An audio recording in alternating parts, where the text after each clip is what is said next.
రాజబంతరు ఉంది. ఆ రాజబంతలో దసరా మహారాజు ఉన్నారు.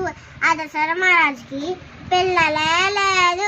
ఒకరోజు ఋషి వచ్చి యాగం చేయమని దసరా మహారాజుని అడిగారు. ఒక మంటలో దేవుడు పాయసం ఇచ్చారు. కౌసల్య, సుమిత్ర, కైకేయి ఆ పాయసం తాగితే రాముడు, లక్ష్మణుడు, సత్యవతుడు, భరతుడు పుట్టారు.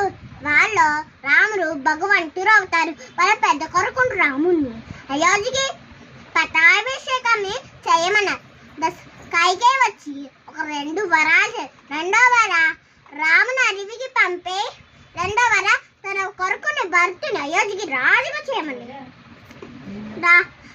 కొన్ని రోజుల తర్వాత రాముడు, లక్ష్మణుడు, ఇంకా సీత వెళ్ళారు.